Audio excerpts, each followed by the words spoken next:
Welcome back to the American Revolution. This is Lesson 3, Battleground Shift. In this lesson, we have three topics. Topic 1 is fighting in the West. Topic 2 is the war at sea. And Topic 3 is fighting in the South, which is the longest part of this. There's some related vocabulary terms with this lesson. Our first is blockade, a measure that keeps a country from communicating and trading with other nations. And if the word block, notice the word block is they'll block something. So blockade. Privateer or privately owned. It's a privately owned ship outfitted with weapons. That's called a privateer. Think kind of like a pirate. So if you're thinking the word pirate and privateer might have something in common, they certainly do. Looking at our before reading scan, this is a very unusual lesson. You have fighting in the West, which is a standalone topic. It's rather short. We have the war at sea, which includes the subtopics of privateers and an American naval hero. So something with pirates and an American hero. So we're going to look into that. And then there's fighting in the South, which I'll cover that one in the next or the third installment of this because it is so long. Okay, on page 161, we'll see the Revolutionary War in the West and the South between 1778 and 1781. Basically shows me how the war shifted west to south in the later years and summarizes this section as well. Now, interesting term or interesting name for this lesson, Battlegrounds Shift. So we've been fighting mostly in New England and the middle colonies. I have a funny feeling just looking at this, I see that there's fighting going on in the West. There's a war at sea, and there's fighting in the South. So battleground shift. They go to different places, and I'm sure that has something to do with it. And again, this is what's great about doing a before reading scan. You get this kind of information out of the lesson before you even read it. We'll continue with our during reading strategies. Again, making connections, thinking about what we already know about a subject, our own personal experiences, interacting with the text, looking at main ideas and supporting details, how the text is organized. And I think for most of us, we're starting to realize that the text really here is organized almost in sequence of events. We are going in chronological order or the order in which events occurred, but there's some cause and effect, compare, contrast in here, and certainly some question answer in here, problem solution. We can see that in the actual text. We're answering questions as we go. Additionally, we're going to look at historical inferences. Again, compare contrasts, differences and similarities, cause and effect. This leads to that. Continuity and change, how things stay the same and how they change over time. Historical relevance, how do things relate to today? Historical context, how did they relate back then? And again, the unit's full of a lot of historical context. Some of the events we see happening here are happening while other events that we've already talked about were happening in the middle colonies and in New England. And periodization. I think in general, we're seeing this is the period of revolution. There's no doubt about that. We'll use photographs, charts, and other graphics to help us understand what we're reading, decide whether what we're reading is fact or opinion by clarifying, again, by looking at captions and pictures in the text. After reading strategies, we'll summarize the selection in writing or aloud. We've been doing that. We'll continue to do that. We'll respond to some questions, specifically the guiding questions and the progress check questions. And we'll evaluate, look at the author's evidence. Is it objective or bias? Again, this is often used for document analysis, but you can apply it here. And consider your own insights or your own inferences as we evaluate. So moving in, right? We are on page 158, Fighting in the West. And how did the war in the West develop? What's so important about the West? Who cares, right? It's a frontier. Wait a minute. I thought the colonists weren't supposed to be there anyway. So why be there? We want to try to figure that out. And what victories did American forces win in the West? What were they specifically? Why is the West strategically important to both the Americans and the British? What's going on out there, right? We have to figure that out. Again, I don't like this question anymore. How does this conflict end? That's what I want to know. And so far in the Revolutionary War, I'm not seeing one side win over the other too much at all. Does that change? Well, let's see if it changes in this lesson. That'll be interesting. So let's get right into it. That first paragraph, again, on page 158. The Revolutionary War is of great interest to many groups living in and around the 13 states. Some Native Americans helped the Patriots. More sided with the British. For them, the British seemed less a threat than the Americans who lived in their midst and took their land. We know that to be true. West of the Appalachian Mountains, the British and their Native American allies raided American settlements. Mohawk War Chief Joseph Brant led a number of brutal attacks in southwestern New York and northern Pennsylvania.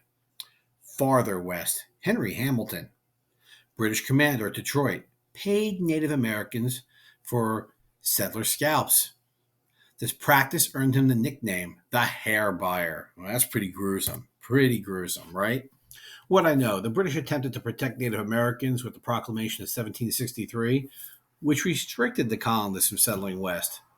Native Americans rightly determined that the British, rather than the Americans, were more likely to protect their lands. Now, because after all, they had the Proclamation of 1763 to protect the lands. And they realized the British were interested in the furs, not so much the land. Question answer. The war in the West was a brutal frontier war in which all sides committed to savage acts and cruelty. Much more chaotic and vicious than the conflicts we're seeing in those in the East. So, yeah, the West, there were no eyes on these battles. And sometimes when there's nobody watching, there's nobody to witness it, some awful things could happen. So that's something to keep in mind as we're moving on. Virginia militia leader George Rogers Clark set out to end attacks in the West. In July 1778, Clark led a force of 175 westward down the Ohio River and overland. The Patriots captured a British post at Kaskaskia in present-day Illinois. Then they took the town of Vincennes in present-day Indiana. British troops under Hamilton recaptured Vincennes that December. Clark vowed to get it back. In February 1779, Clark and his troops braved hard winter conditions to surprise the British and force their surrender. Clark's victory strengthened the American position in the West. So I have to be honest, that is actually the end of this topic. That's it. I mean, there's not. That's it. We've reached the end of it. Okay. What I know, during the French and Indian War, controlling river routes west was important for both the French and the British. These rivers were likely just as important during the Revolutionary War. So notice the importance of rivers here. They are the transport routes of the time. Remember, there are no trains yet. There are no trucks yet. There are no roads yet. Forget flying. That's out of the question. River routes provided access to trade. I mean, they needed rivers. If you control rivers, or if you control where a couple of rivers meet, that gave you an advantage. So the sequence of events here, in July 1778, Patriots captured Kaskaskia. Then they took the town of Vincennes. British under Hamilton retake Vincennes in December. In February 1779, Clark retakes Kaskaskia and Vincennes and forced the British surrender. So it was kind of a surprise attack out of nowhere, and it did the trick. Page 159. Clearly, the 200,000 Native Americans living in the West distrusted American interest in Western expansion. It's why they allied with the British. They simply did not trust the Americans.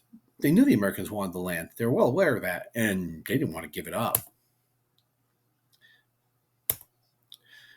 The textbook doesn't do a spectacular job explaining this. I think on page 161 there is a map that kind of explains what's going out here in the West, but I thought it'd be a good idea to stop. And I mean, here's the region we're talking about. And notice it's where the Ohio and Wabash and Mississippi River kind of all come together. In fact, I think even the Missouri River comes down at one point around here somewhere. Notice where Fort Pitt is. Remember the importance of the forks at Fort Pitt where the three rivers met. So keep that in mind. And, what's going on here? And I'm going to kind of put these circles in. Controlling the towns in this region reinforced control of key transport routes to the Mississippi River. Now, the Mississippi was the primary transport route for goods shipped east. It could also be used by Spain and France to support the Americans on the East Coast. You could ship goods in from the West if you controlled these routes. So, again, we do know that the Spanish and the French were involved, and this is what made the West so important. This was kind of like the back door where other foreign countries could bring things in, and it was hard for the British to stop them. British had an excellent navy, but if you can get your goods to, let's say, New Orleans, and then ship those goods up the Mississippi River to the Ohio River, they could reach Fort Pitt and then be distributed. And this would have given the Americans a major tactical advantage and strategic advantage because they control those routes, and they end up controlling these routes, which is going to pay off for the Americans. So, recall: fighting in the West was some of the cruel and savage fighting in the war. Native Americans often worked with the British allies to attack Americans.